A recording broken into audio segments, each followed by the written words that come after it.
There are places where the wind moves across the earth, untouched for thousands of years. In the deserts of southern Peru, the sand covers more than stone. It buries questions, it hides forms. And in certain caves and tombs, it holds something that was not meant to be found.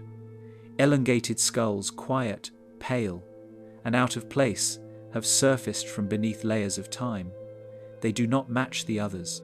Their shape, their volume, and their structure continue to resist simple answers. Scientists measured them.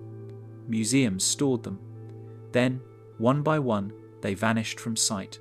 What remains are a few records, a few photographs, and the memory of something we cannot fully explain.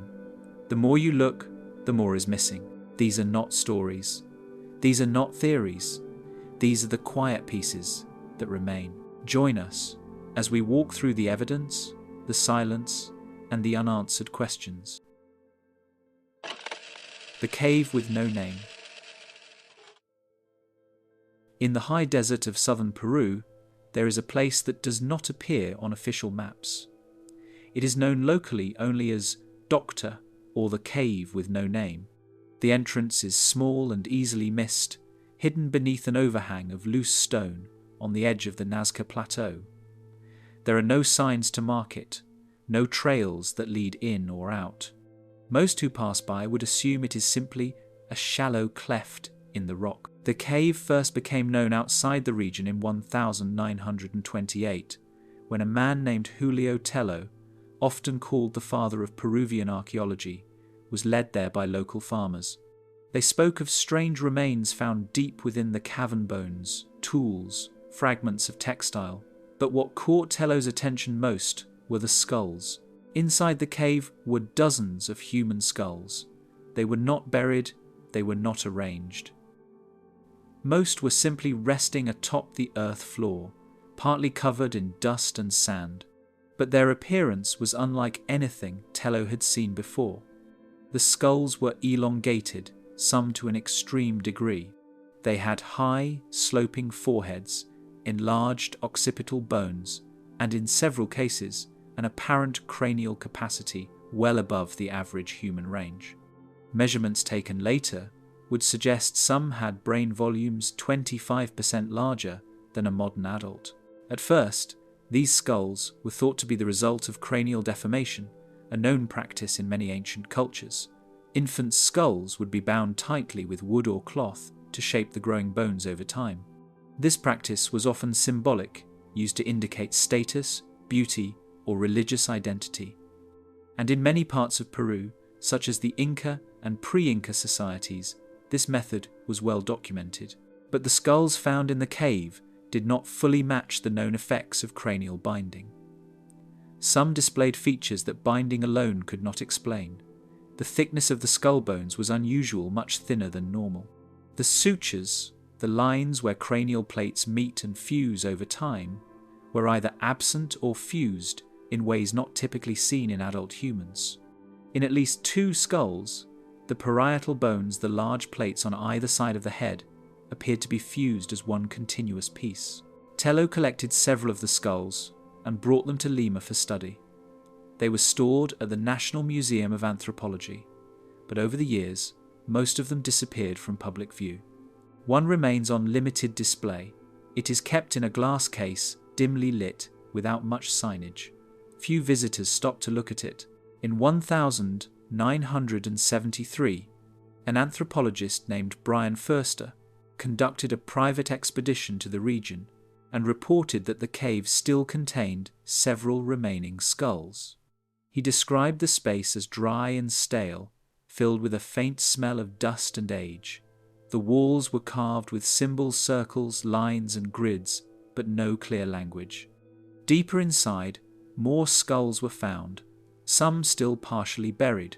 There were also bones of small children, but their skulls were not elongated. Foster's team took casts and photographs.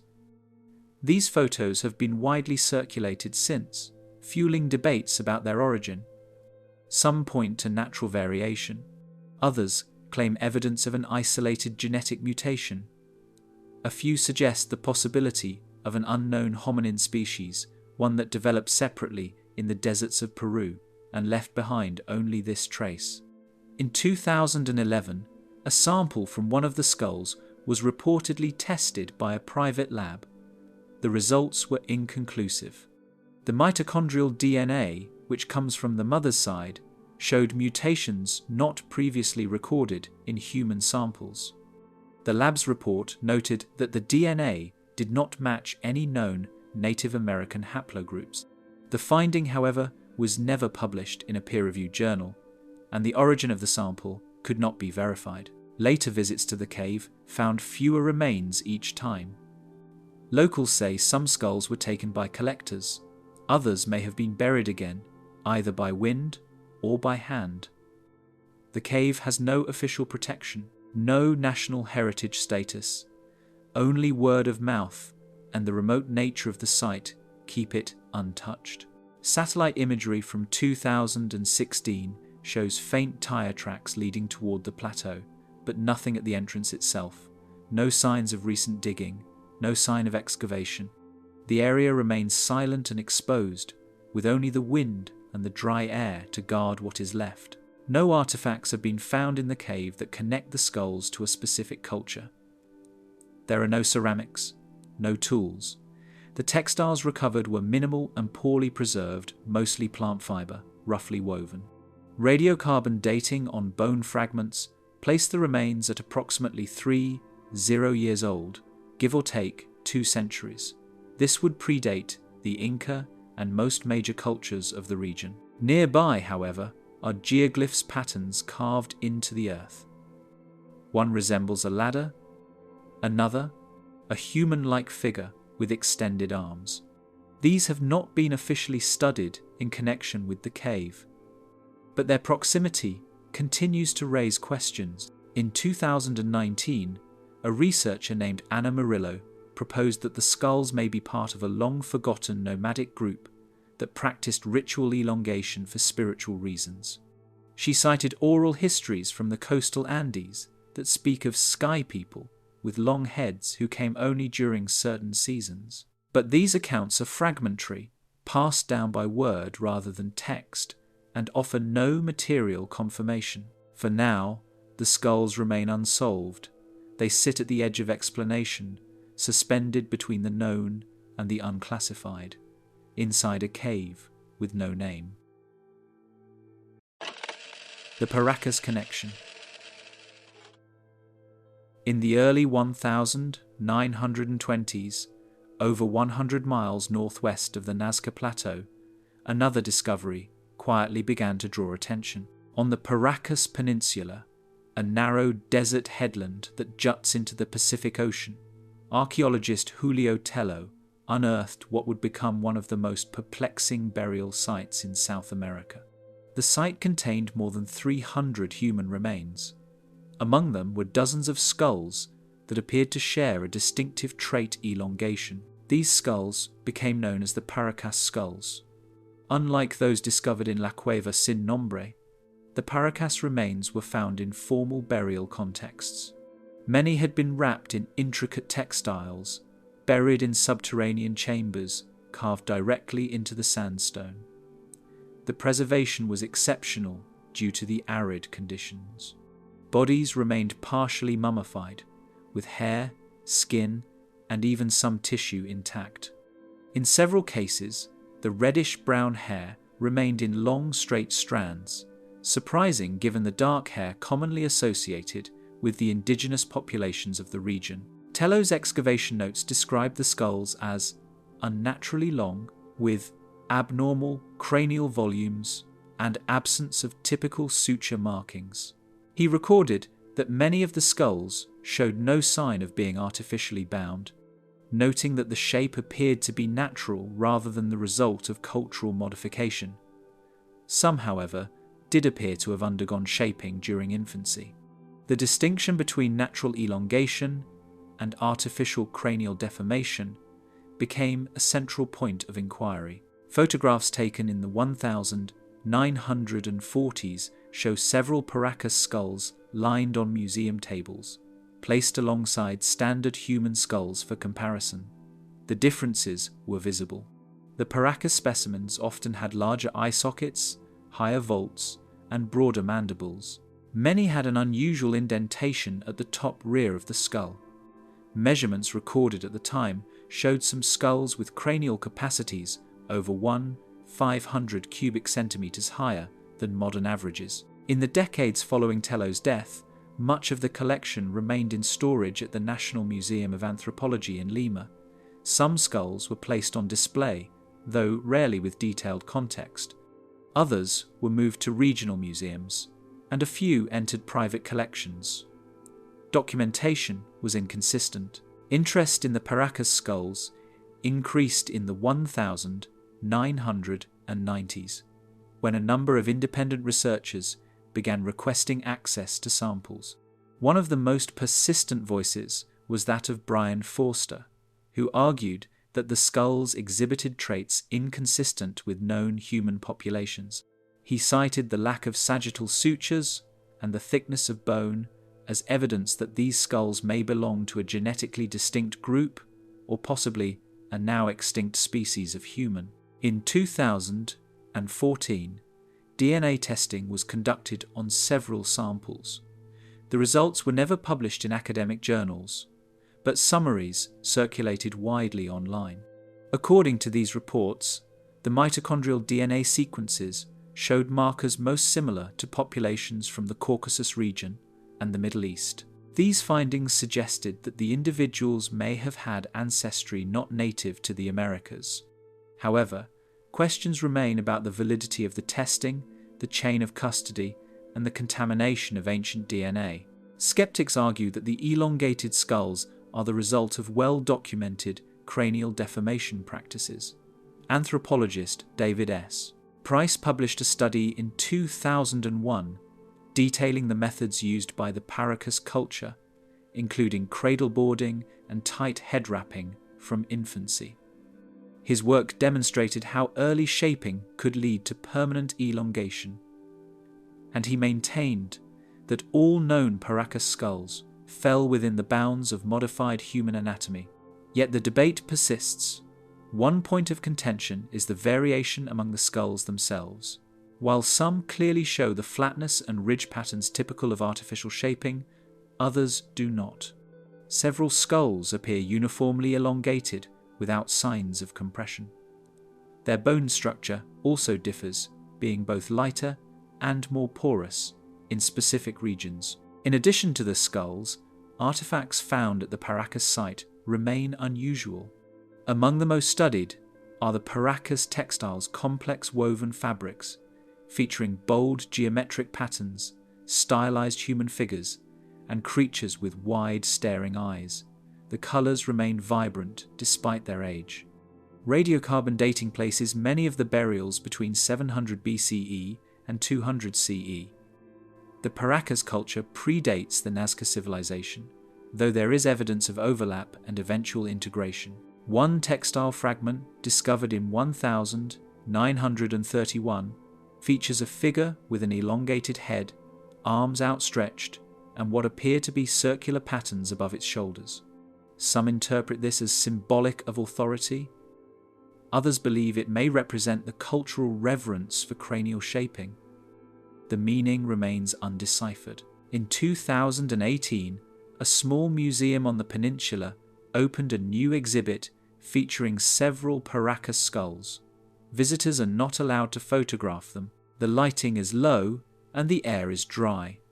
Small placards provide the estimated dates and cranial measurements, but no commentary on the possible cause of elongation. The exhibit does not mention alternative theories. The desert surrounding the peninsula remains largely uninhabited. Shifting sand occasionally reveals fragments of pottery and bone. Excavation is restricted, and much of the land is now protected. There are rumors of additional burial sites deeper inland, but no new skulls have been made publicly available since 2004. Those who compare the Paracas skulls to the remains in La Cueva Sin Nombre note similarities in shape, structure, and age. But geographic separation, differing burial methods, and cultural markers suggest two distinct traditions. Whether these groups shared a common origin or developed independently with similar practices, is unknown. The questions remain unanswered. The skulls sit in glass cases, their presence quiet, their shape unchanged. The missing sutures. Across both the Paracas Peninsula and the high desert of Nazca, elongated skulls have been studied for nearly a century. They vary in size and shape, but one recurring feature continues to puzzle researchers: the absence of normal cranial sutures. In modern human anatomy, the skull is made of several bone plates that fuse over time. These plates are connected by sutures, which remain visible throughout life. The most prominent are the coronal suture, which runs side to side across the top of the skull, the sagittal suture, which runs front to back, and the lambdoid suture, found at the rear. In many of the elongated skulls examined from the Paracas and Nazca regions, these sutures do not appear in their expected forms. The sagittal suture, in particular, is often missing entirely. This creates a smooth dome across the top of the skull, with no visible separation between parietal plates. In some cases, the absence is partial. In others, it is complete. Photographs and physical examinations show skulls with continuous bone structures from the forehead to the back of the head. Where sutures would normally run, there is either a faint indentation or nothing at all. The surface appears smooth, rounded, and uniform. This feature has led some to suggest that the skulls were formed differently, not just shaped after birth, but grown with altered cranial structures. Medical professionals have pointed out that premature fusion of skull sutures is a known condition called craniosynostosis. It can lead to abnormal skull growth as the brain pushes against closed plates. In rare cases, this may cause elongation. However, craniosynostosis is typically accompanied by other symptoms: brain compression, facial deformities, and developmental issues. None of these have been observed consistently in the Paracas or Nazca skulls. The individuals appear to have been healthy adults with proportional facial features. In 2015, a radiologist named Dr. Edson Salazar analyzed CT scans of several Paracas skulls. He noted the unusual bone thickness and the absence of sagittal sutures in 3 of the samples. One skull in particular, labeled specimen P40, showed no signs of artificial binding, no compression lines, and no sagittal suture. Dr. Salazar stated, "The configuration of this cranium does not match the expected development of a typical human skull, even under intentional deformation. Skeptics counter that suture obliteration can occur with age or environmental exposure. Over time, the sutures may fuse and become less visible, especially in dry, acidic soil." But most of the skulls in question belong to individuals estimated to be under 40 years old. The degree of fusion observed does not match typical patterns for age-related closure. Furthermore, other sutures, the coronal and lambdoid, often remain visible even when the sagittal is missing. In 2007, a comparative study was conducted using skulls from multiple pre-Columbian burial sites across Peru. The report, filed by Universidad Nacional Mayor de San Marcos, included measurements from over 200 skulls, both elongated and normal. Of these, only a handful showed complete sagittal absence. All of them came from either Paracas or the surrounding coastal desert. Some have proposed that the missing sutures are the result of a hereditary trait, a mutation passed down within an isolated population. This could explain why the feature is found in concentrated areas and does not appear in unrelated cultures practicing cranial deformation.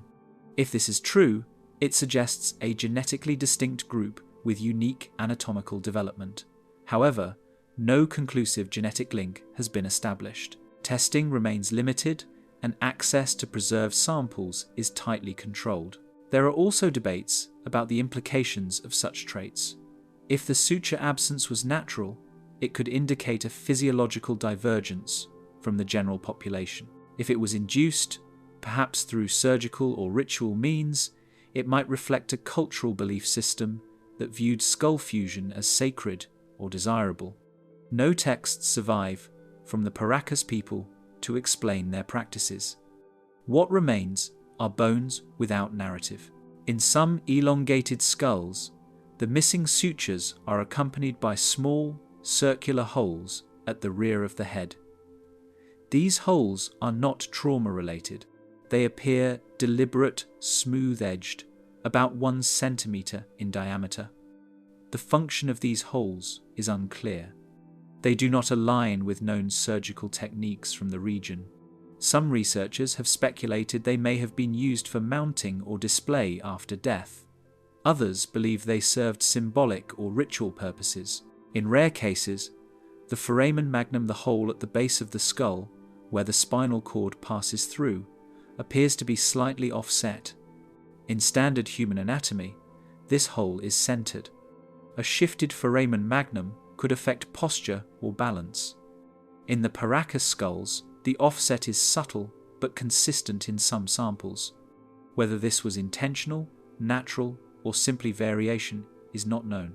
Throughout the past 2 decades, 3D scanning and digital modeling have become useful tools for analyzing skull morphology. When models of Paracas skulls are compared to normal human skulls, the elongation becomes more apparent. But so do the structural anomalies. These include extended occipital plates, wider zygomatic arches, and altered cranial base angles. Together, these features point to more than just superficial change. They suggest a different internal configuration. None of these findings provide definitive answers. The absence of sutures, the differences in bone structure, and the presence of unfamiliar features continue to raise questions. Museums remain cautious in presenting alternative theories. Labels describe the skulls as deformed through known cultural practices. Official publications focus on environmental factors and burial conditions, but in quiet corners of archives and museum storage rooms, the skulls remain. Their surfaces are smooth, their sutures are absent, their origins are unresolved. Hair of the ancients. Among the many unusual features found in the Paracas burials, one detail continues to draw quiet attention. It is not anatomical, it is not structural, it is the hair. Preserved by the dry desert air and the sealed stone tombs, many of the Paracas skulls retain long strands of hair. In some cases, the hair stretches down to the shoulders. It lies flattened against the sides of the skull, matted in places but otherwise intact. The texture is soft, fine, and straight. What has puzzled researchers for decades is the color. Instead of the expected deep black or dark brown tones typical of Andean populations, several of the Paracas skulls display shades of reddish-brown, auburn, and in rare cases, pale blonde. These colors stand out against the tan and ochre wrappings that encase the bodies. They also stand out against the known genetic patterns of pre-Columbian South America. In a study conducted in 1956 by Dr. Alejandro Gonzalez, hair samples from 12 Paracas mummies were catalogued and examined microscopically. 8 were confirmed to be brown or reddish-brown. 2 were described as light golden in hue. The remaining 2 were too deteriorated to determine. Dr. Gonzalez noted the lack of melanin density in the lighter samples, suggesting the hair had not simply faded or bleached after death. Sunlight and environmental exposure can sometimes cause dark hair to fade over centuries. But most of the Paracas tombs were sealed underground, beneath layers of compacted earth and stone. The chambers were dry, cool, and dark. Internal preservation remained high. In some cases, even fingernails and skin were present. The textiles wrapped around the heads also blocked light exposure. These conditions reduced the likelihood of post-mortem colour change. In 1971, British researcher Arthur G. Bennett conducted a comparative analysis of ancient hair samples from South America and Europe. When he examined the Paracas samples, he noted a high degree of similarity with hair found in Bronze Age burials in Central Europe, particularly in shaft thickness and pigment granule patterns. This finding has remained unpublished in formal journals, but is cited in several archives.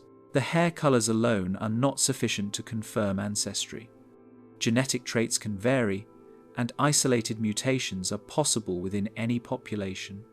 However, when combined with other unusual features such as skull shape, cranial volume, and missing sutures, the hair adds a layer of complexity to the identity of the Paracas people. In 2014, independent DNA testing was carried out on strands of red hair from a Paracas skull held in a private collection. The sample was reportedly tested at a European lab, though the full results have not been made public. A summary released online claimed that the mitochondrial DNA pointed to haplogroups commonly found in Western Eurasia, specifically regions around the Black Sea and Eastern Europe.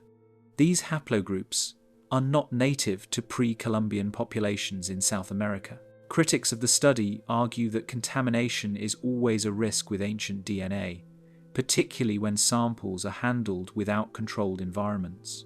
In the case of hair, the risk is even greater, since it can absorb modern DNA through moisture and contact. Without proper documentation, the validity of the results cannot be confirmed. Still, the mystery of the hair continues. In 2002, a group of Peruvian museum staff members opened a sealed bundle recovered from the Cerro Colorado site, adjacent to Paracas. Inside was a child's mummy. The child had an elongated skull, and long strands of auburn hair framed its face. The mummy had been untouched since its discovery in 1925. The case was sealed in waxed linen and natural resin. No handling had occurred. The hair colour remained clear. Local oral histories offer sparse clues. Among the Quechua-speaking communities along the coast, there are references to a people who came from the Sea People with long heads and lighter hair, who stayed only for a time before vanishing inland. These stories are fragmented, passed down through generations, with no written accounts. No name is given to these people. The Paracas textiles provide some visual hints. Several embroidered figures show individuals with long, flowing red or orange hair. These figures are often placed at the centre of the design, surrounded by smaller shapes or abstract forms. One textile housed in the Museo Regional de Ica shows a tall figure with an elongated head and strands of yellow hair reaching to the waist. Whether this reflects reality, symbolism, or stylization is unclear. A few researchers have drawn attention to the hair's connection with social status. In many ancient cultures, unusual traits were markers of elite identity. If red or blonde hair was rare, it may have been regarded as sacred, divine, or noble. The preservation of these mummies, their burial with ornate textiles, and their positioning in the deepest chambers suggest high status. It is possible that these individuals were not a distinct people, but rather a segment within a larger culture, a hereditary line, a priesthood, a caste with ritual importance. But without written records, the context remains missing. In modern times, DNA studies on surviving populations in the Paracas region show no traces of the Eurasian haplogroups reported in ancient hair samples. The modern population carries the expected Native American genetic markers. This suggests that if there was once a group with foreign ancestry, they did not persist or blend widely into the local gene pool. Today, most of the Paracas hair samples are kept in storage. Only a few mummies remain on display, and even fewer show their hair. The cases are temperature-controlled, sealed behind glass. Visitors walk past quietly, unaware of the details. No placards mention the colour. The official narrative stays within conventional explanations, but the strands remain, silent and intact, resting across the foreheads of the skulls, red, brown, and pale. Preserved by time, undisturbed by answers. The Desert Vaults. Beneath the dry crust of the Paracas Peninsula, burial chambers lie carved into the soft sandstone, invisible from above. These underground vaults, some sealed for over 2,000 years, have been central to the mystery surrounding the elongated skulls and their owners. While many of the tombs were excavated in the 1920s and 1930s by Julio Tello and his team, others remain untouched, either by restriction or by design. The burial shafts vary in size. Some are narrow vertical tunnels descending 6 to 8 feet, while others are expansive horizontal chambers with multiple alcoves carved into the walls. These vaults often contain bundles' bodies wrapped in layers of hand-woven textiles, secured with ropes, and set in a sitting position. Most bundles were placed on reed mats. Around them were offerings, gourds, textiles, slings, and fragments of food. Some included small ceramic jars or bone tools. What made certain tombs unusual was their depth. In a 1931 expedition, archaeologist Toribio Mejia Xespe recorded the discovery of a two-tiered chamber beneath Cerro del Oro, a hill just east of the peninsula. The upper level contained 6 adult mummies with elongated skulls. The lower chamber, reached by a carved tunnel, was entirely sealed. It had no entrance except through the floor of the first level. Inside, they found larger bundles, most heavily deteriorated. What remained was fragmented bone, worn cloth, and small copper discs. Xespe's notes mention that one of the skulls had a golden filament woven into the hair.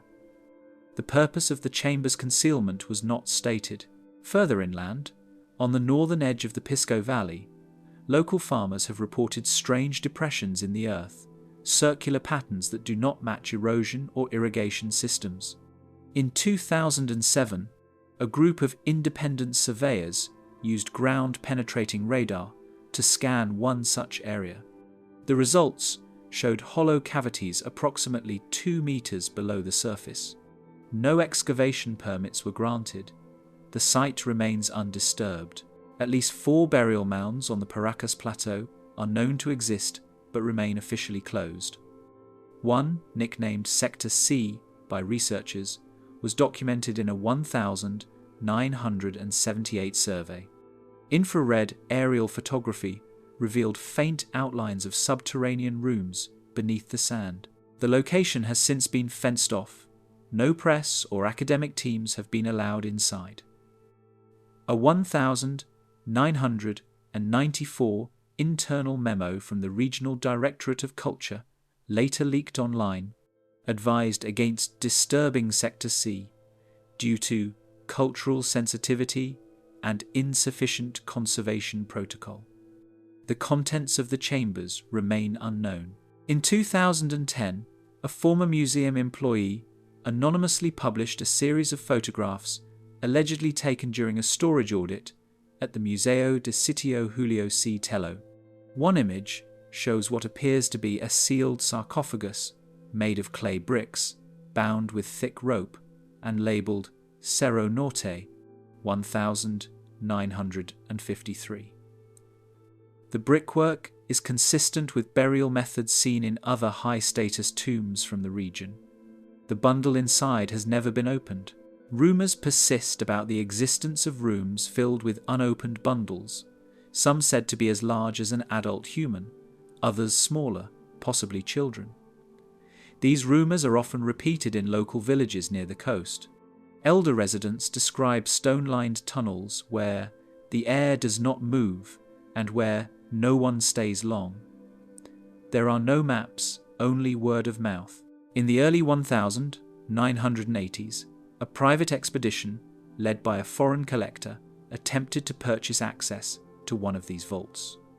The request was denied. Local authorities reportedly increased patrols after the event. Since then, restrictions have tightened. All known burial sites on the peninsula are now monitored by the Ministry of Culture. Permits for new excavations have not been issued since 2008. Satellite imagery over the past decade has shown slight terrain shifts near some of the known burial zone. These changes are attributed to wind and erosion, but others suggest that underground structures may be collapsing or shifting as the sandstone weathers. If any vaults lie beneath the surface, they remain sealed, quiet, and slowly settling deeper into the earth. Artifacts recovered from earlier excavations are stored in temperature-controlled vaults in Lima and Ica.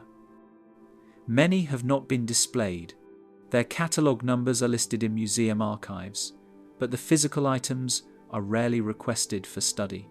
Among them are ceramic pieces with iconography not seen in other Andean cultures' figures, with bulbous foreheads, circular eyes, and elongated crania. Some show what appear to be rays extending from the skulls, possibly representing power or divine status. There is no known written language associated with the Paracas people. No tablets, scrolls, or carvings have been found that explain their rituals or beliefs about death. The meaning of the sealed chambers remains speculative. Those who have studied the desert vaults suggest they may have served more than funerary purposes. Some believe they were ritual spaces, others propose they were isolation tombs, intended to keep something in, not out. Without excavation, their purpose is unknowable. Today, the sun continues to bleach the surface of the Paracas Peninsula. Tourists walk its edges, unaware of what lies beneath. The sealed tombs remain under sand and stone. No one speaks of opening them. No one knows what air lies trapped inside. The figures in the textiles. In the dry, salt-laden winds of the Paracas coast, the colours of ancient fabric still hold. Beneath layers of dust and time, the burial wrappings of the Paracas dead have preserved not only the bodies, but an entire system of symbols. These textiles, many of them woven with extreme precision, remain among the most detailed in all of pre-Columbian South America, and within them, recurring figures appear figures that resemble the skulls themselves. The textiles were typically used to wrap mummified bodies. They consist of multiple panels, often arranged in tiers. Outer layers tend to be simpler, with geometric patterns in muted tones.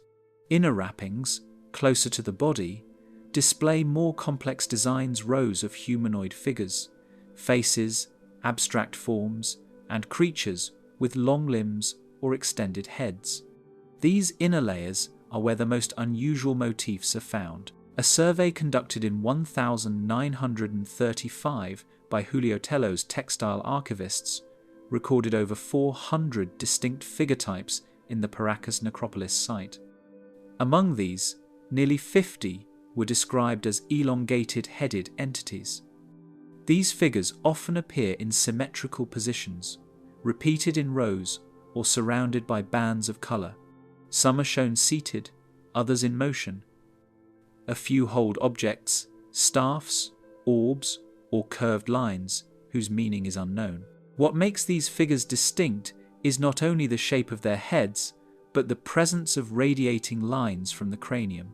In several textiles, long strands or rays emerge from the top and back of the head.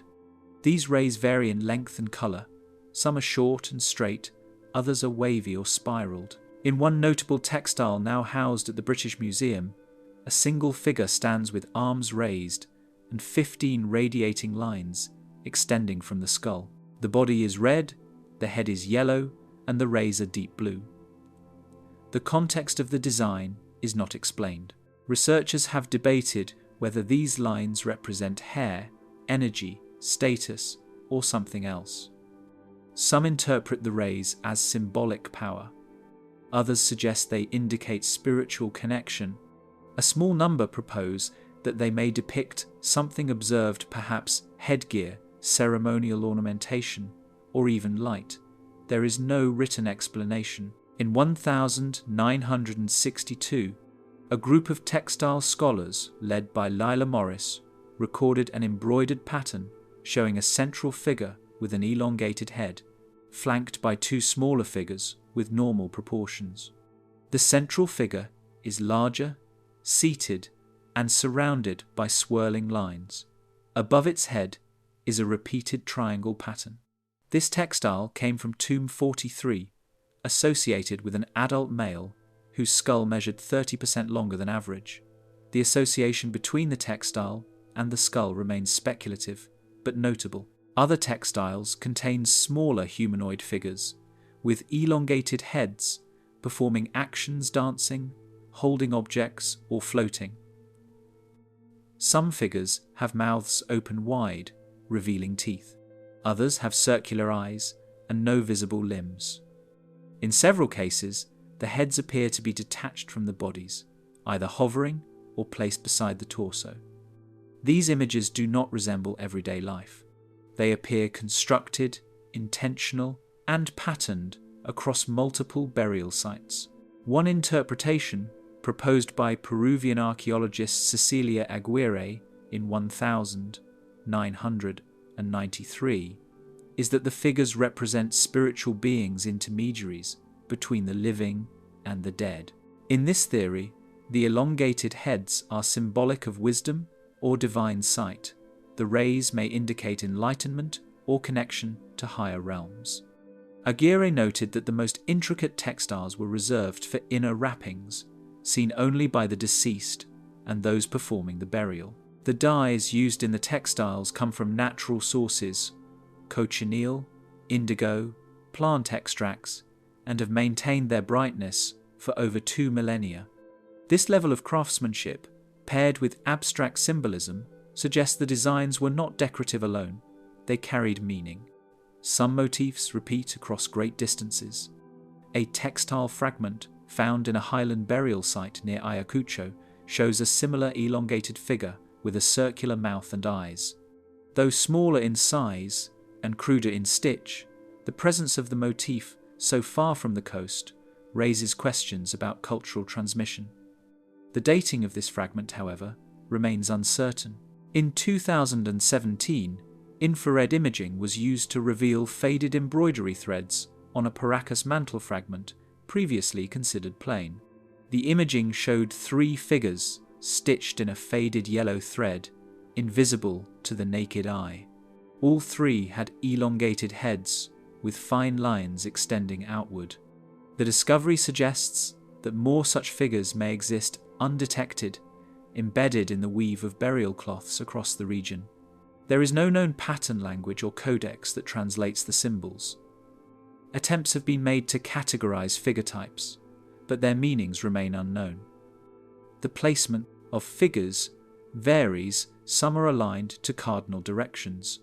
Others are clustered around a central shape. No textile shows a written label or caption. What is consistent is the repetition. The elongated-headed figures are not isolated anomalies. They appear again and again across decades of burial layers, in tombs ranging from low-status individuals to those buried with elaborate ornamentation. Their persistence suggests cultural importance. Modern reproductions of Paracas textiles often omit these figures. Tourist pieces focus on geometric patterns or stylized animals. The more ambiguous humanoid forms are rarely included. Museums offer few interpretations, and academic publications are cautious in assigning meaning. Yet the figures remain woven into the fabric of the dead, preserved by salt and silence. Their heads are long, their faces blank, their rays unspoken. The skulls that left. Before the strict enforcement of cultural heritage laws in Peru, many elongated skulls were quietly removed from the country. Some were taken during early excavations, others through trade, private collection, or unauthorized sale. Over time, these skulls appeared in institutions, museums, and private holdings across North America, Europe, and Australia, far from the desert caves and coastal tombs where they were first discovered. During the 1920s and 1930s, when Julio Tello and his team excavated hundreds of burial sites in the Paracas Peninsula, the laws governing cultural exports were limited. It was common for archaeologists to send specimens abroad for analysis or exhibition. Tello himself distributed selected skulls to museums in New York, Berlin, and London. Some were returned, others were not. Records show that by 1935, at least 18 elongated skulls were catalogued at the American Museum of Natural History. Their provenance was marked simply as Peru. These skulls were stored in drawers away from public view. Some were displayed briefly in anthropological exhibits during the mid-century, but later withdrawn. No formal studies were published from this collection. By the 1970s, they were moved into long-term storage. In 1958, the Field Museum in Chicago acquired 4 elongated skulls from a private donor. The skulls were said to originate from southern coastal Peru, but lacked excavation records. Curators examined them briefly and described them as extreme examples of cranial deformation. The internal structure, sutures, and bone thickness were not studied further. 2 remain in storage today. The other 2 were deaccessioned in the 1990s. Their current location is unknown. Private collectors have also played a significant role. In the 1980s and 1990s, elongated skulls occasionally appeared in archaeological auctions across Europe. Some were listed simply as pre-Columbian, with no mention of their origin. One skull, featuring a missing sagittal suture and unusually thin cranial walls, was sold in Geneva in 1987. The buyer's identity remains confidential. Photographs of the specimen surfaced online in 2011, marked with the initials CR87. The images show a nearly symmetrical skull, 35 centimeters in length, with remnants of red hair at the crown. A smaller number of skulls were acquired by academic institutions in Australia and Canada. These specimens were typically used for teaching purposes, demonstrating cranial variation and historical burial practices. Over time, most were removed from classrooms and placed in storage. Some have since been repatriated. Others remain unstudied. In 2006, a European researcher gained temporary access to an elongated skull held in a private London collection. The owner allowed non-invasive scanning and high-resolution photography. The resulting images showed a complete absence of all major cranial sutures and a foramen magnum slightly displaced from its usual position. The scan was never published. The specimen was later relocated to an undisclosed archive. One of the best documented foreign-held skulls is located at the University of Warsaw's Museum of Anthropology. Acquired in the early 20th century, the skull has been on periodic display, labelled Elongated Cranium, Peru. It features a smooth dome, no visible sagittal suture, and a cranial volume estimated at 600 cubic centimeters. In 2013, researchers conducted a digital surface scan. The resulting model was shared at a closed academic conference, but never released to the public. Most foreign museums now avoid exhibiting these skulls. Policies on cultural sensitivity and the rights of indigenous communities have led many institutions to re-evaluate their holdings. Requests for DNA testing, or CT scanning, are frequently denied. In some cases, skulls have been quietly returned to Peru under repatriation agreements. No public ceremonies mark these returns. No media coverage documents the events. Yet the skulls continue to circulate in private hands. Some collectors share images anonymously, others refuse to allow access. At least 3 skulls are rumoured to be in secure storage in Switzerland, having changed hands several times over the past 4 decades. Their features, based on second-hand reports, include fused parietal plates, anterior suture anomalies, and unusually high orbital cavities. In recent years, 3D printing has allowed a limited form of access. Models based on scanned skulls have been used in educational exhibits, though always labelled as replicas. These models preserve shape but not internal detail. Without the original bone, no DNA or chemical analysis can be performed.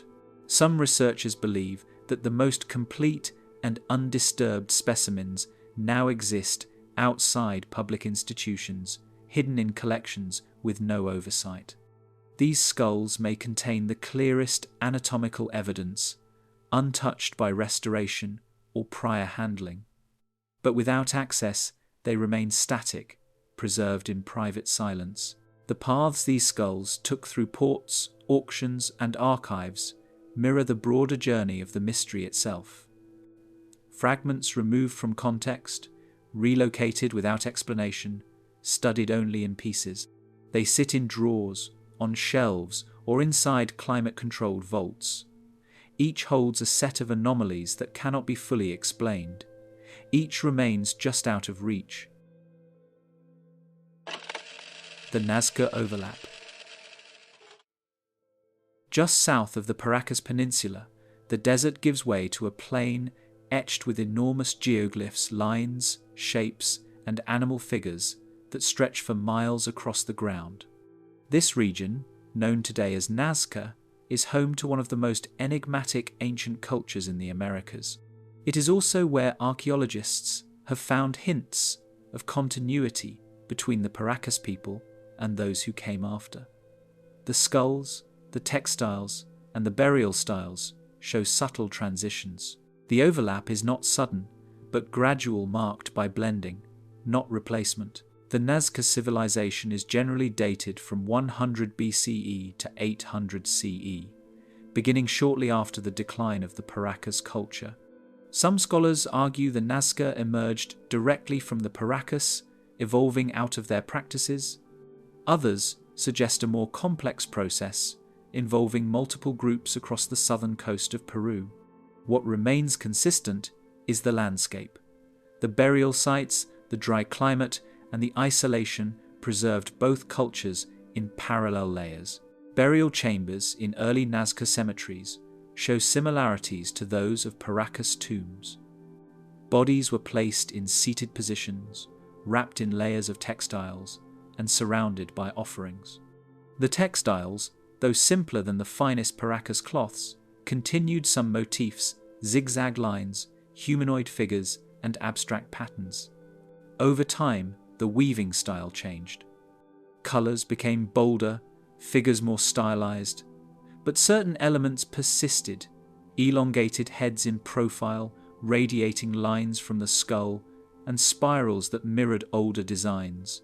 In 1927, archaeologists excavating a burial ground near Cahuachi, the ceremonial center of the Nazca culture, found a series of skulls with moderate elongation. These skulls were not as extreme as those of Paracas, but they showed clear signs of cranial shaping. Bands of cloth had been applied during infancy, directing skull growth upward and backward. The practice appeared deliberate and consistent. It continued for several generations before fading from use. Radiographic studies of these Nazca skulls show differences in the pattern of deformation. The Paracas skulls often display smooth, natural elongation without compression ridges. The Nazca skulls, by contrast, show clearer signs of external force, flattened frontal bones, and angled parietal regions. This suggests a shift from possible natural traits to ritual imitation. The shape, once perhaps a natural feature of a small group, may have become a cultural ideal. Ceramic art from the early Nazca period also shows elongated heads. Small figurines, painted vessels, and carved icons depict individuals with extended skulls, often paired with symbols of status necklaces, staffs, or headdresses. One vessel housed in the Museo Regional de Ica shows a seated figure with an elongated cranium, surrounded by what appear to be concentric rings. The figure's eyes are circular, its mouth is expressionless. There is no inscription. Other vessels depict similar shapes, but in scenes of violence. One shows a head being carried by the hair, another shows a figure kneeling with lines emerging from its skull, possibly blood, possibly rays. These images suggest that the skull itself held symbolic power. It could represent authority. It could represent death. By 300 CE, the practice of cranial elongation begins to disappear from the Nazca record. The skulls become rounder. The iconography shifts toward other forms: eyes, hands, animals, and mythological beings. The elongated head is no longer central. It fades from art, from burial, and from practice. This transition raises questions. Why did the practice stop? Was it abandoned due to shifting beliefs? Was the trait no longer associated with status? Or did it fade as the population changed through mixing, migration, or cultural redirection? Archaeological layers at Nazca sites show increasing influence from the highlands. Ceramics begin to reflect styles from the Andes. Trade goods include obsidian and llama bone from inland regions. The coast was no longer isolated. Ideas moved. So did people. Some researchers point to this period as the point of loss, the final dispersal of those who carried the traits seen in the Paracas skulls. Genetic studies of modern populations in the Nazca region show no unusual markers. The skulls are now within normal variation. Whatever traits existed have not continued. There are also structural similarities between Nazca and Paracas ceremonial centers. Both cultures constructed large mounds, open plazas, and underground spaces. At Cahuachi, deep storage pits were found beneath the main temple, containing textiles, pottery, and skull fragments. Some of these skulls were painted red. Others were marked with incised lines. The purpose is not explained. In 1982, a sealed chamber was uncovered near the base of the Cahuachi complex. Inside were 14 skulls, arranged in a circle. All were elongated. None were attached to bodies. The chamber had no offerings, no textiles, and no floor mat. The skulls faced inward. They were dated to around 150 CE after the Paracas period, but still early in the Nazca timeline. The chamber was resealed. No further excavation occurred. The connection between the cultures is evident in material remains. But the reason for the shift from full elongation to symbolic imitation, and finally to disappearance, is unknown. There is no written record. No legend survives to explain it. Only the bones remain, resting beneath stone and sand, their shape recorded, their meaning unsaid. The child skulls. Among the collections of elongated skulls recovered from the coastal deserts of Peru, a smaller subset stands out not in rarity, but in size. These are the skulls of children. Some are infants, others likely under the age of 5. Their presence introduces new questions into the already complex discussion surrounding cranial elongation. Were these shapes caused entirely by cultural practices? Or were some features already present at birth? In the Paracas necropolis site, burial chambers often contained not just adult remains, but also those of children. Many were wrapped in the same layered textiles as adults, though with fewer offerings and simpler embroidery. In several tombs, small bundles were placed beside larger ones, possibly indicating familial relationships or status grouping. These child burials were not hidden. They were included deliberately. Early records by Julio Tello mention at least a dozen child skulls with noticeable elongation. Measurement showed the same rearward extension found in adult skulls, though proportionally smaller.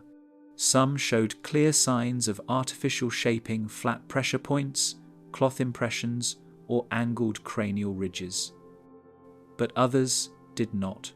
A few appeared naturally formed, with smooth curves and no visible flattening. The distinction was noted, but not explored further. In 1953, anthropologist William E. Curtis examined 3 juvenile skulls held in the archives of the National Museum of Anthropology in Lima. All 3 were under the age of 2, based on tooth eruption and fontanelle closure. 2 had deformation consistent with head binding. The third, catalogued as PNM17, showed elongated features without compression points. Curtis wrote, "If deformation occurred, it must have begun within weeks of birth, if not earlier." He did not speculate further. This early onset has raised debate. Traditional head shaping, as practiced in various parts of the world, usually begins a few weeks after birth, when the skull is still soft.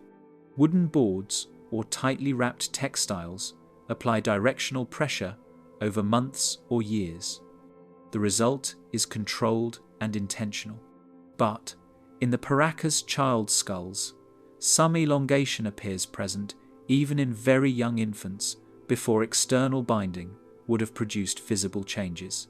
In 2004, a research team led by Dr. Hilda Crespo conducted a comparative study of 21 juvenile crania from Paracas and nearby sites. Using digital calipers and cranial index measurements, they found that several child skulls exhibited cranial vault elongation beyond what would be expected from early binding. The results, while inconclusive, suggested that at least some features may have had a genetic component. Of particular interest is the presence or absence of cranial sutures. In multiple child skulls, the sagittal suture is already partially fused or absent. This is uncommon, even in artificially shaped skulls. In normal development, the sagittal suture remains open for several years, allowing for brain growth. Premature fusion, known as craniosynostosis, typically causes growth restriction or asymmetry. Yet the Paracas child skulls with missing sutures remain proportionate and symmetrical. No signs of cranial pressure or deformation injury are visible. One infant skull recovered from a sealed chamber in 1992 near the base of the Cerro Colorado mound showed elongated shape, no sagittal suture, and thin cranial bones with visible vascular channels. It was radiocarbon dated to approximately 600 BCE. The body was wrapped in a miniature textile with faint geometric patterns. No grave goods were included. The burial was shallow and isolated. Hair samples from child burials also match those of adults in some cases.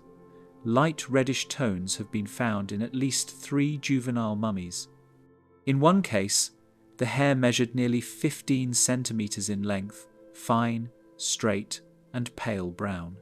Microscopic analysis conducted in 2011 showed low levels of melanin granules, consistent with lighter pigmentation.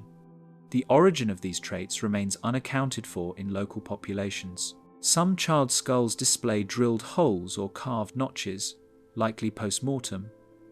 These modifications suggest ceremonial use, possibly as relics or objects of veneration. In certain instances, small skulls were found in niches carved into tomb walls, placed individually without accompanying remains. Their purpose is undocumented. Interpretations vary. Some scholars argue that all elongation in children reflects deliberate cultural shaping applied as early as possible. In this view, the head form was seen as a desirable trait, one that symbolized lineage, power, or spiritual identity. The earlier the shaping began, the more perfect the result. The child was marked from birth, integrated into a system of visual identity. Others note that if some features were present from birth, they may indicate inherited characteristics. The repeated presence of these features in children and adults across generations supports the possibility of a closed population with distinct cranial traits. These traits did not continue beyond the Paracas period.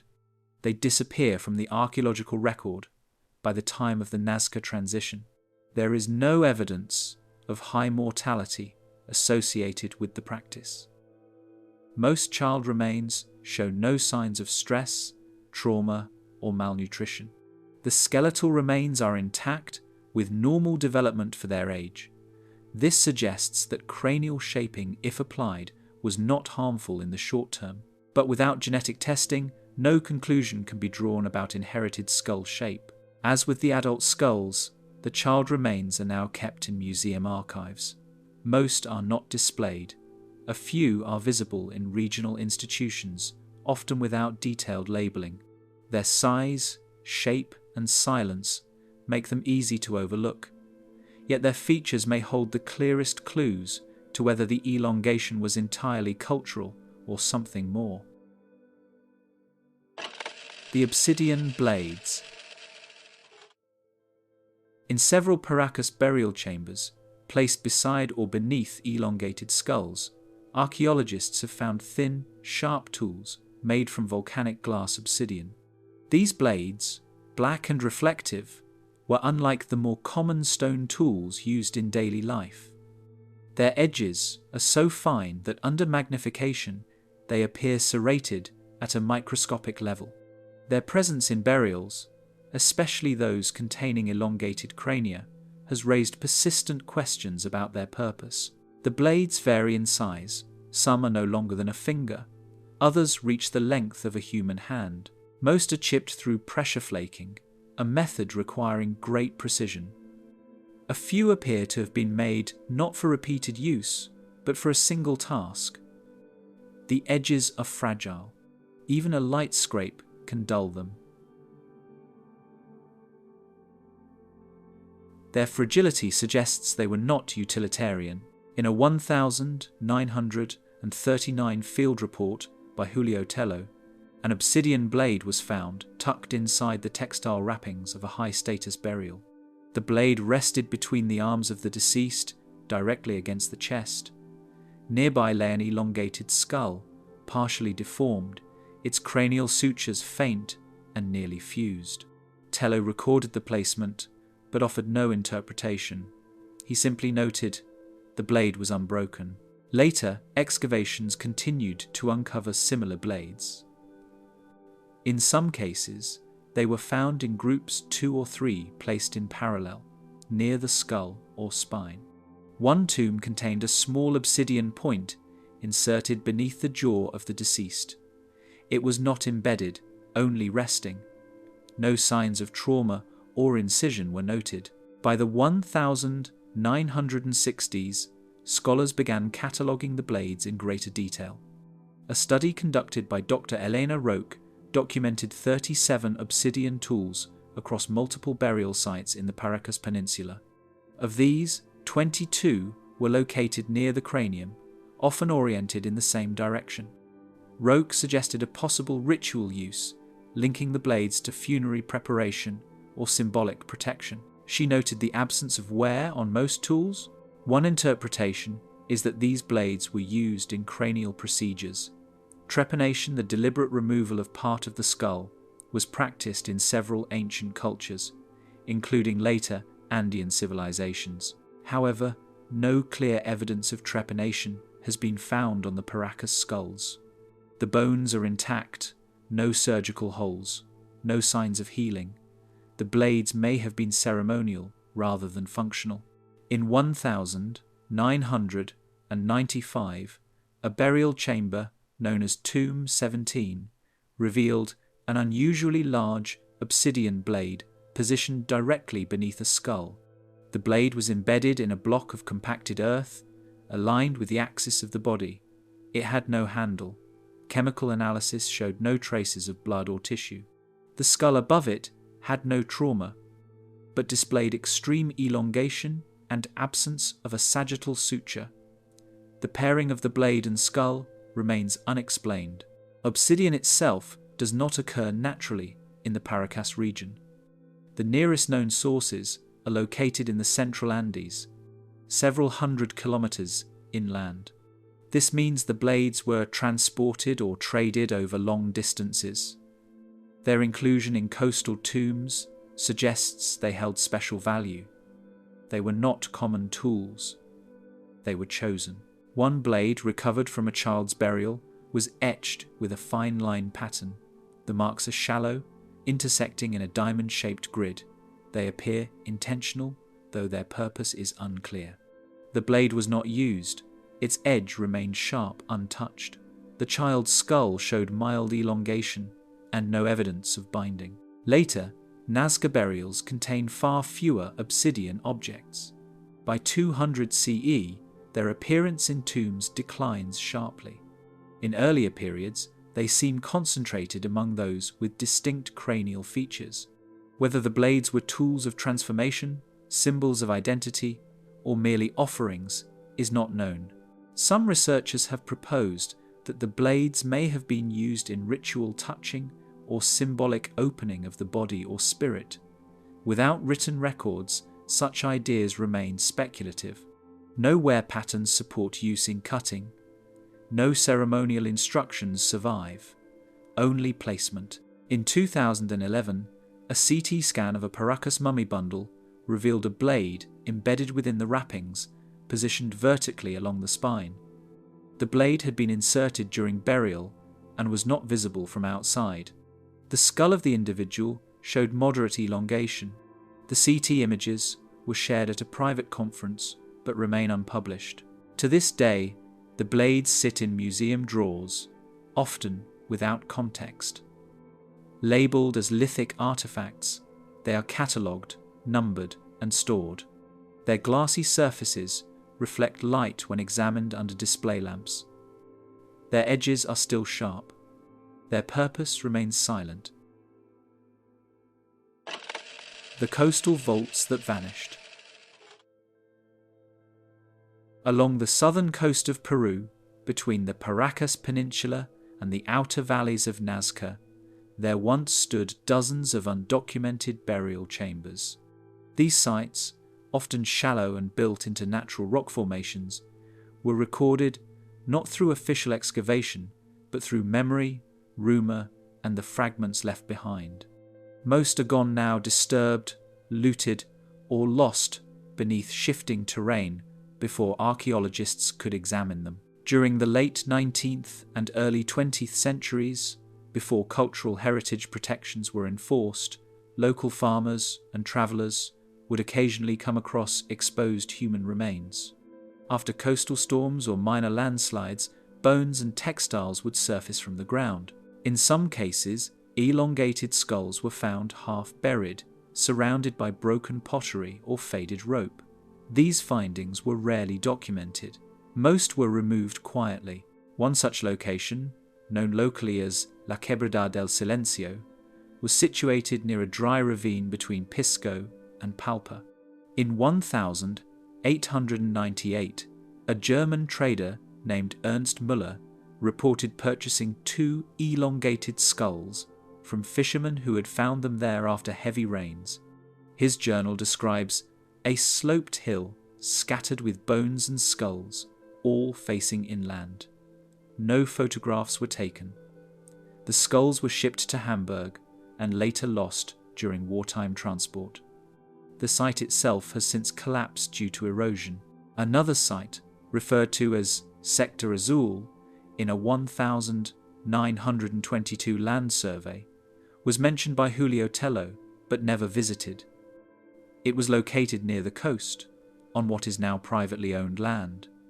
Locals reported that several tombs had been opened by treasure hunters in the 1910s. According to oral accounts, the chambers contained tightly wrapped bundles, obsidian tools, and long bones. One villager recalled that some of the skulls had holes in the top, like bowls.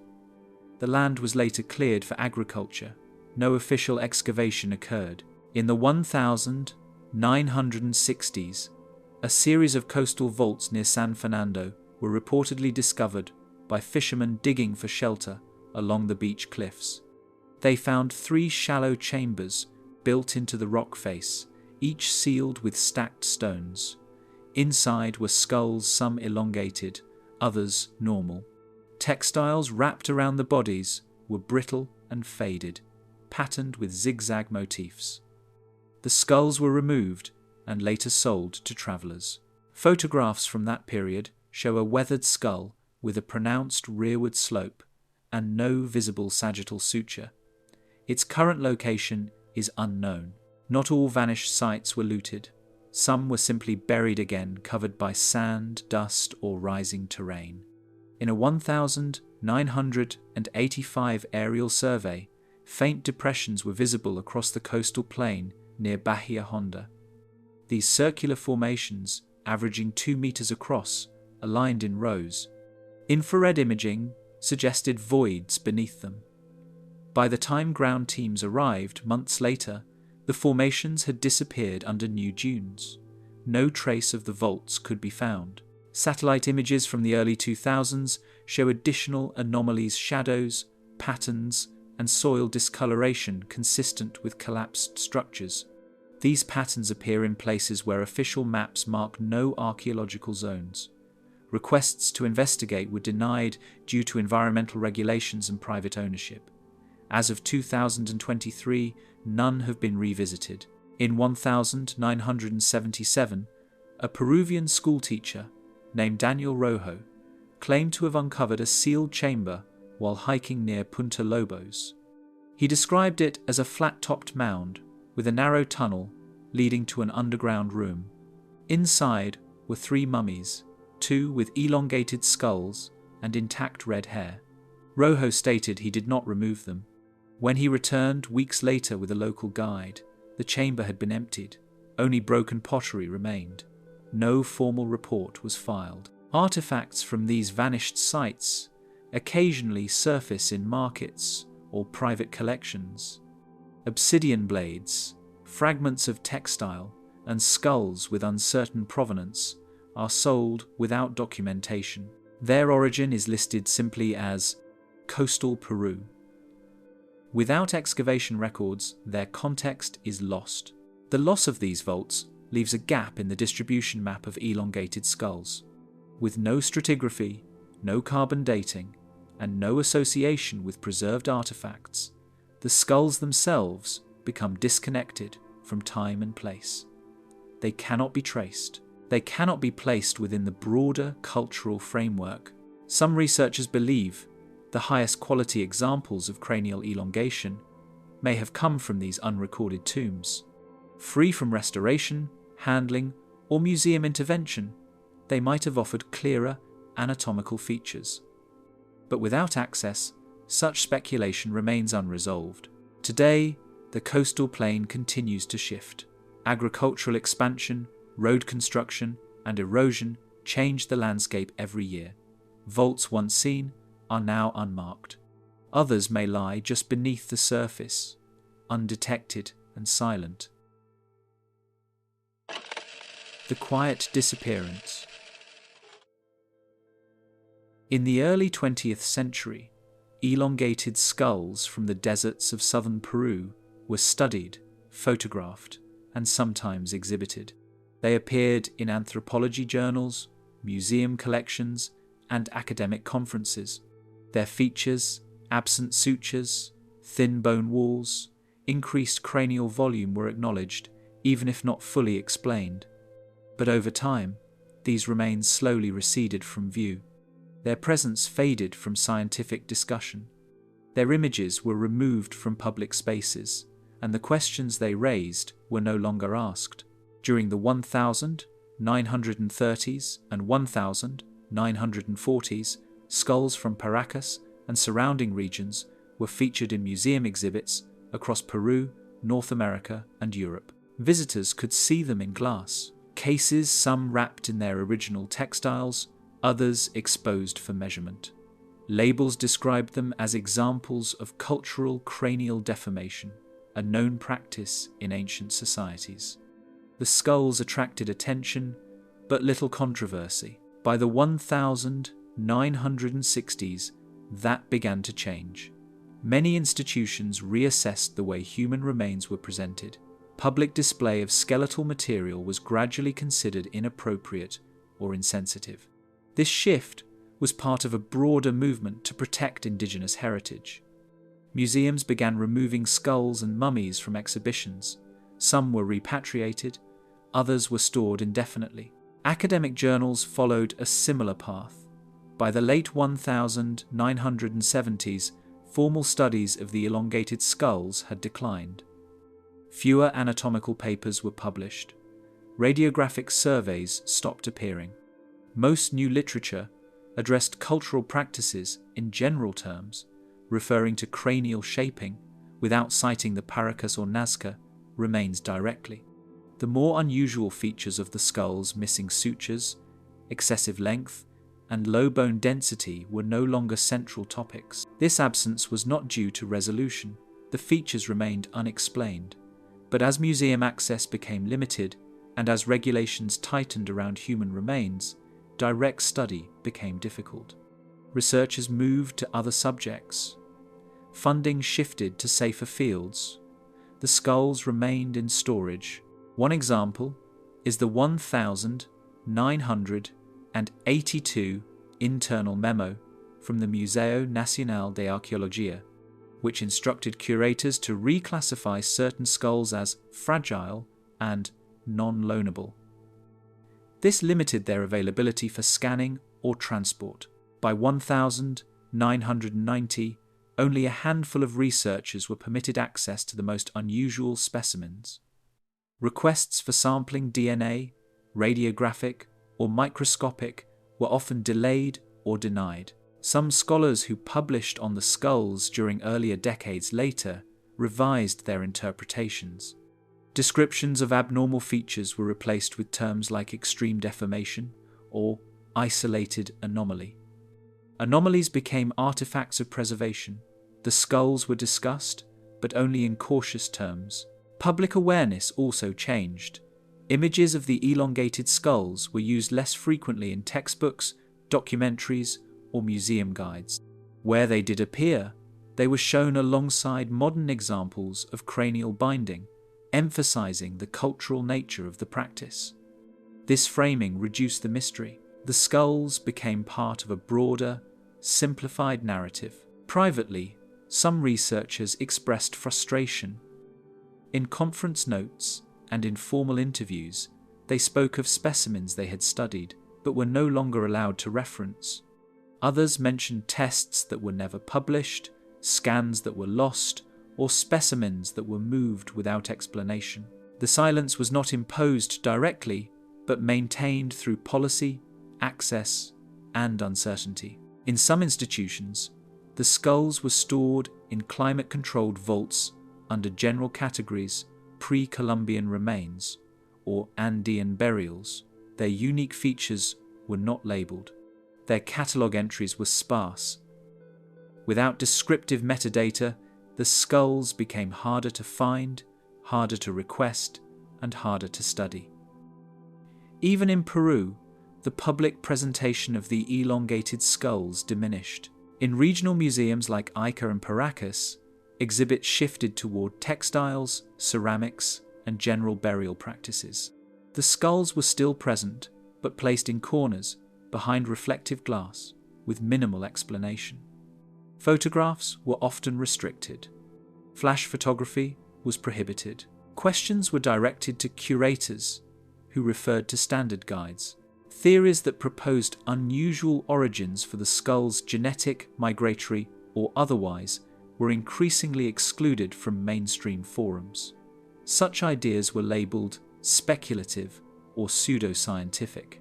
Whether credible or not, they were no longer entertained within formal institutions. By the early 2000s, most references to the elongated skulls appeared outside academia, on websites, in amateur publications, or in fringe documentaries. These sources often lacked proper documentation, mixing genuine features with speculation. This in turn further discouraged serious study. The subject became associated with controversy, not inquiry. The skulls had not changed. Their features remained, but the environment around them had shifted. What was once an open question became a closed chapter.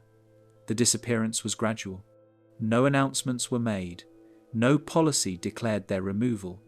But over time, they became absent from conversation, from research, and from view. They now rest behind closed doors, catalogued in storage rooms, behind layers of restriction and oversight. Their silence is not accidental.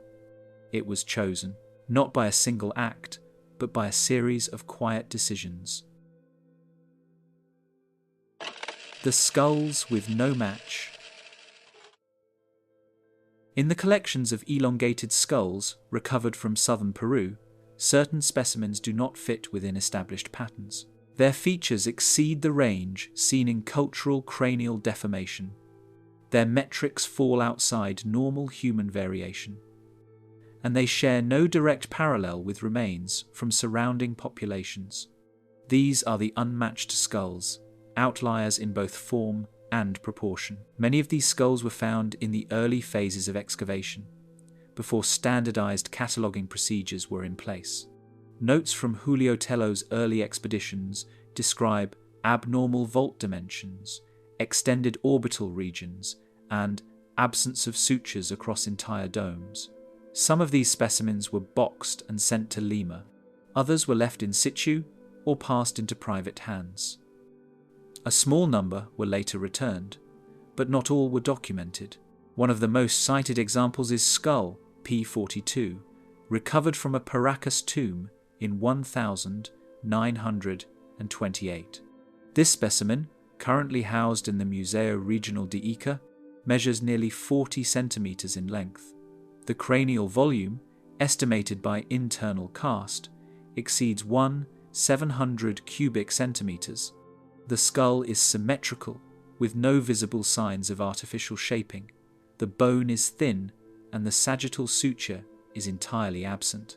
Photographs taken in 1951 show a smooth surface across the dome, with an unusually high forehead and enlarged occipital region. Comparative studies have attempted to place P42 within known cranial types. Measurements of frontal width, orbital spacing, and base angle show deviations beyond 2 standard deviations from Andean averages. The shape does not align with other elongated skulls from the region, nor with typical cranially deformed skulls from highland Peru. It remains isolated in form. Another unmatched skull, labelled CR17, was found in a looted tomb near Palpa in the 1970s and entered a European private collection. Though its provenance is debated, photographs and independent scans conducted in 2009 show features similar to P42. These include high cranial vault, thin bone walls, and lack of visible sutures. The orbital cavities are notably large, approximately 30% larger than average, yet the nasal opening and jaw structure remain within normal range. The contrast is striking. Attempts to identify related skeletal remains, limbs, vertebrae, or pelvis have been unsuccessful. Most of these unmatched skulls have no associated postcranial skeletons. Where bodies are present, they tend to be fragmentary or missing entirely. In a few cases, mismatched bones have been discovered nearby, but none display consistent size or proportion. This absence limits efforts to understand overall body shape or stature. In 1984, a study by Dr. Emilio Vargas surveyed all known elongated skulls from Paracas and Nazca museums. Of 198 specimens, 5 were classified as structurally non-analogous. These 5 showed features not attributable to known deformation techniques or pathology. Vargas noted differences in cranial base angle, mandibular attachment, and vascular channel positioning. He concluded, these examples stand apart, anatomically distinct from surrounding populations. DNA testing on these unmatched skulls remains limited. In one known case, mitochondrial DNA, extracted from a tooth root in 2013, yielded incomplete results. The sequencing failed to match any of the control samples used from regional indigenous lineages. However, due to the sample's age, degradation, and unknown handling history, the test was not conclusive. The lab did not publish the findings. No further attempts have been permitted. Some of these skulls also differ in texture. While most human skulls show slight grain or porous surface structure, the unmatched specimens have smoother, glossier finishes in certain regions, particularly along the parietal and occipital surfaces. Under angled light, this gloss produces subtle reflection. Whether this is natural, environmental, or related to post-mortem treatment has not been determined. In 2 cases, Small indentations or recesses appear near the top of the skull's oval-shaped depressions, roughly symmetrical, with clean edges. These are not injuries. There is no fracture or sign of trauma. The indentations are shallow, less than a centimetre deep, and do not puncture the bone. Their function is unknown. No known cultural practice accounts for them. Skeptics argue that these unmatched skulls represent extreme variance outliers within a spectrum of cranial shaping and individual mutation. But the consistency of their traits across unrelated discoveries complicates this view. When such anomalies repeat absent sutures, smooth elongation, enlarged orbits, they suggest a pattern not explained by random variation. None of these skulls have analogues in neighboring populations. Elongated skulls from Bolivia, Colombia, and northern Peru all fall within known deformation parameters. They show flattening compression marks and typical bone density. The unmatched skulls do not. Attempts to locate matching features in skeletal collections from Mesoamerica, Polynesia, or the Caucasus have failed. Though some show similar elongation, none combine all the features seen in the Paracas outliers. The combination appears unique, at least, among known and accessible remains. In modern anthropology databases, these skulls are often flagged as unclassified or pending further study. Some lack full entries. In museum storage, they are sealed in archival cases, labelled with catalogue numbers, but no public display. Requests for access are reviewed case by case. Few are granted. Today, the unmatched skulls remain quietly set apart, geographically isolated, morphologically distinct, and archaeologically incomplete. Their features do not continue in living populations. Their form is not replicated in later cultures. And among the thousands of human skulls studied worldwide, they still have no confirmed match.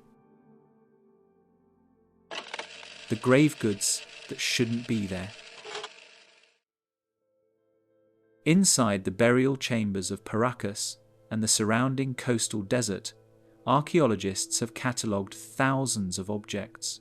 Most align with the region's known culture's textiles woven from alpaca wool, gourd containers, slings, and simple ceramic vessels. But among these expected items, a smaller group of grave goods stands apart. They are not numerous, they are not elaborate, but they do not match local materials, nor do they resemble objects found elsewhere in South America. These items appear as anomalies, quiet, uncontextualized, and unspoken.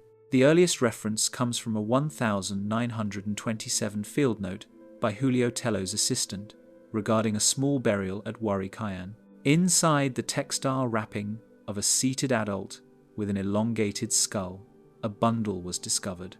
It contained red-dyed string, a sharpened wooden peg, and a small disc made of an unknown black material. The disc was smooth, slightly magnetic, and cool to the touch. It did not resemble obsidian. The item was removed, but no record remains of its current location. Other objects include fibers not native to coastal Peru. In 1954, textile analyst Margaret Meek examined a fragment from Tomb 16 and noted the presence of twisted thread that did not match alpaca, llama, or cotton. The strand was smoother, more elastic, and pale yellow. Microscopic analysis suggested a plant fiber unknown to Andean regions. The source was never identified. The sample remains archived, unstudied further. One of the more curious objects was found in 1969 inside a child's burial near the Paracas shoreline. Alongside a small skull and single-layer textile, researchers found 4 spherical beads, each less than 1 centimetre in diameter. They were translucent, amber-coloured, and uniform in shape. Under magnification, they displayed a faint lattice pattern. The material was neither stone nor shell. It resembled manufactured glass, but showed no signs of casting or mould seams. Tests for composition were inconclusive. The beads were placed into storage.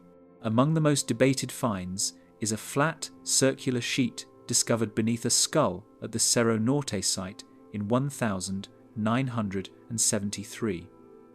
The sheet measured roughly 8 by 6 centimeters, metallic in color and thin as paper. It was folded once at the center. Its surface had a repeating geometric pattern lines and dots too regular to be natural. It was not gold or copper, nor did it match known Andean alloys. The artifact was labeled unknown composite, then moved to Lima. No further mention of it appears in published records. In 1980, a burial near Palpa revealed a carved object made from a dense green stone not found in the region. The carving resembled an abstract figure, possibly humanoid, with an elongated head and small arms folded inward. The style did not match Paracas iconography, nor did it resemble Nazca or Highland forms. The object was removed, photographed, and stored. It has not been displayed publicly. Organic objects have also raised questions. In a 1990 excavation, a burial chamber yielded a container made from hardened plant resin. Inside was a small quantity of dark, granular powder. Tests showed it was composed of several crushed seeds not found in local flora. The container was sealed with what appeared to be a wax made from tree sap, again from a non-native species. No record of trade routes supporting such materials exists from that period. Some objects show signs of shaping or modification inconsistent with Andean tools. Obsidian blades from Paracas burials are well known, but a small number of cutting tools discovered in deeper tombs show striation patterns more closely resembling rotary abrasions, circular marks typically made by spinning or turning motion. There is no evidence that such tools existed in pre-Columbian South America. The marks were dismissed as incidental wear. One of the few documented studies of these anomalous grave goods was compiled by Dr. Fernando Ruiz in 2003.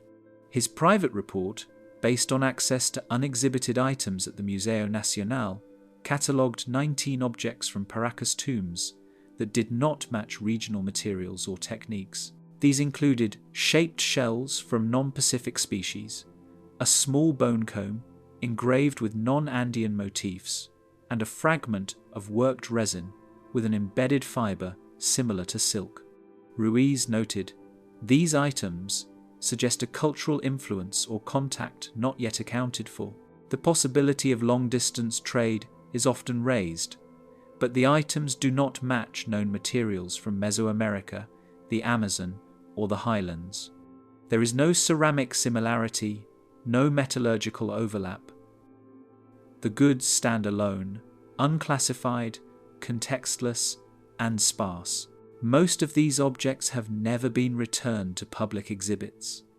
Their records exist in drawer labels, unpublished reports, or handwritten excavation logs. In some cases, the items are known only through black and white photographs or brief mentions in correspondence. In museums, they remain boxed and quiet. They are not used in educational displays. They do not appear in summaries of Paracas culture. Their presence does not support the prevailing narrative, and so they are not included. They are the objects that don't belong. Not because they are elaborate, but because they are out of place.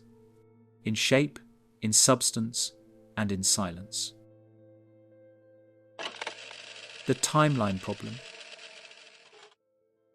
Radiocarbon dating has long been the primary tool used to establish chronology in archaeological contexts. Organic materials, textiles, hair, bone, wood are measured by their remaining carbon-14 content, producing a date range for when the object was last biologically active. In most cases, this method provides a reliable timeline. But in the Paracas and surrounding desert sites, the results have not always aligned. Some skulls, wrappings, and grave goods do not seem to belong to the same moment. Their dates diverge sometimes by centuries. The earliest formal dating of Paracas materials occurred in the 1950s using conventional methods available at the time. Early estimates placed most of the Paracas necropolis burials between 700 BCE and 200 CE. These estimates match the expected pre-Nazca chronology. Subsequent excavations generally supported this framework, but beginning in the 1990s, more advanced radiocarbon techniques, accelerator mass spectrometry, AMS, allowed for smaller sample sizes and more precise ranges. When researchers began testing individual components of burial bundles separately, hair, textile, bone, plant fiber, they sometimes found results that did not agree. In 1998, a textile fragment from Tomb 12 at Wari Kayan was tested independently in 2 laboratories. The textile dated to approximately 100 BCE. The hair from the same bundle dated to around 400 BCE. The skull, tested later, gave a range of 800 to 600 BCE. All came from the same burial, arranged together. The discrepancy was not minor. It spanned centuries. In a 2004 study, 3 elongated skulls from Cerro Norte were sampled for radiocarbon testing. 2 dated to around 300 BCE. The third returned a result of approximately 1,200 BCE, nearly 900 years earlier than the standard Paracas timeline. The skull had no associated textile or grave goods. Its context was poorly preserved, and so the result was treated with caution. No follow-up test was conducted. A sealed bundle from Sector B, opened in 2011, yielded one of the most significant mismatches. The outer textile dated to 250 BCE. The inner wrappings were dated to 500 BCE. The cranial bone inside returned a date range between 950 and 800 BCE. All 3 samples had been preserved in ideal dry conditions. There was no evidence of contamination. The findings were archived but not published. Some researchers have proposed that older items were simply reused. In this interpretation, an ancient skull could have been wrapped centuries later as a form of ancestral veneration. Reburial, they argue, was not uncommon in ancient societies, but in these cases the wrapping shows no sign of disturbance. The textiles are tightly layered, the positioning of the body is intact. The bones show no wear from prior burial. If reuse occurred, it left no trace. Other explanations point to potential errors in calibration or contamination from the soil. Yet the arid environment of the Paracas Plateau is one of the most stable on Earth. Minimal moisture, consistent temperature, and little organic interference. These conditions make it less likely for environmental contamination to skew results. In 2015, a privately funded project conducted blind testing on 5 Paracas skulls.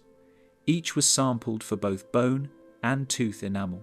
The results showed 3 cases in which the tooth and bone produced date ranges separated by more than 300 years. Teeth, which form early in life, often preserve isotopic signatures better than bone. In these cases, the enamel suggested an earlier date than the surrounding bone. The dataset remains unpublished, but was reviewed informally by researchers in Lima. Another point of inconsistency involves the presence of objects or materials not known to exist during the assigned time periods. One burial included a textile style previously associated with the later Nazca culture, despite being dated to 400 BCE. Another tomb contained a bone flute carved in a style typical of Chavin influence, hundreds of kilometers north, and at least 5 centuries older. Chronological mixing is not common in Paracas sites. Most tombs are sealed. Stratigraphy is clear. Burials are not reused frequently. When dates conflict, it is not due to collapse or intrusion. It is due to the objects themselves. In response, some archaeologists have proposed a reconsideration of the Paracas timeline. Instead of a narrow band from 700 BCE to 200 CE, they suggest a longer cultural development beginning as early as 1200 BCE and continuing into the early Nazca period. However, this expanded framework has not been widely adopted. Official materials still list Paracas as a pre-Nazca culture of the early 1st millennium BCE. The inconsistencies remain in the data, but not in the literature. When results fall outside expected ranges, they are often excluded. They are treated as errors, outliers, or anomalies. No coordinated effort has been made to retest the earliest skulls or to compare results across multiple institutions. Today, many Paracas artifacts are dated once, never again. Their numbers are entered into catalogues, printed on display labels, and accepted without question. Discrepant results are filed, but not pursued. The timeline holds because the narrative requires it. Yet beneath the glass, inside the sealed bundles, the components disagree.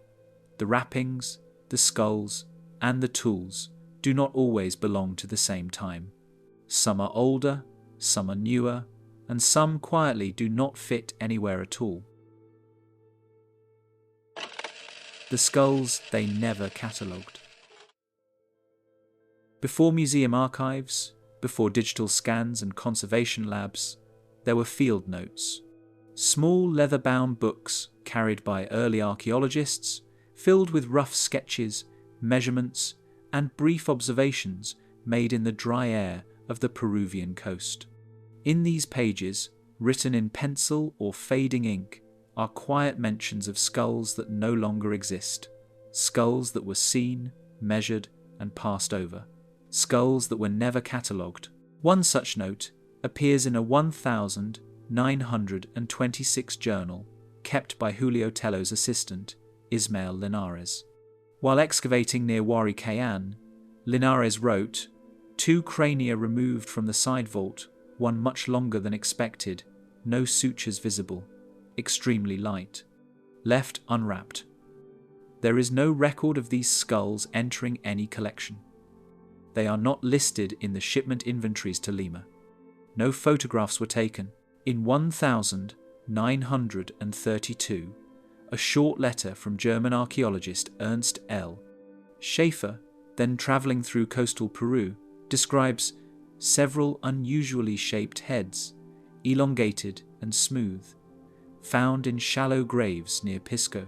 He notes that the remains were not removed due to lack of transport. The site has since been lost to development. No further expeditions were permitted in the area." A photograph taken in 1941 shows a local boy holding what appears to be a long, narrow skull, larger than average. The image is grainy. There is no documentation of where or when it was taken. The skull is not present in any museum today. It may have been discarded, sold, or reburied. Only the image survives. In several cases, skulls were removed from the desert without record. In the 1950s and 1960s, collectors operating under loose oversight acquired human remains from farmers, fishermen, and looters.